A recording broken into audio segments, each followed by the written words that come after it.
Бугарскиот председател Румен Радев денеска ги почнува консултациите со представниците на 7 пратенички групи во 47-то Народно собрание пред да го врачи првиот мандат за формирање на идната бугарска влада. Тој денеска ќе разговара со 4 од партиите во новиот бугарски парламент, а за утре се закажани уште 3 средби. Први на консултации ќе дојдат представниците на Промените продолжуваат, по нив се ГЕРБ СДС.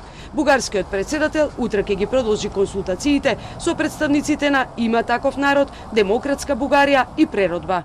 Двете служебни правителства, които назначих по силата на българската конституция, стабилизираха страната. Те показаха ясно, че може да има единодействие на хора с различни политически възгледи. Вие много добре знаете това. И също така знаете, че едно ефективно управление под формата на коалиция може да съществува само ако има взаимно уважение между партньорите.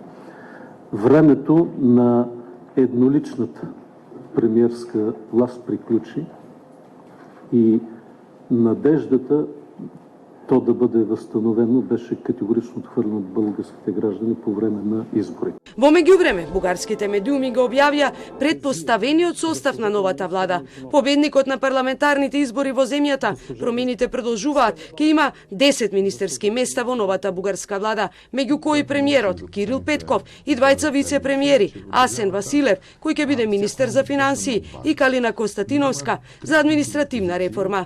Промените продолжуваат, во овој пакет ќе ги има и министерствата за образование и за внатрешни работи, а се очекува актуелните привремени министри Николај Денков и Бојко Рашков да ги задржат своите досегашни позиции, додека министерот за одбрана, според медиумските шпекулации, би бил преодниот премиер Стефан Јанев, кој од 12 мај е начело на двете преодни влади.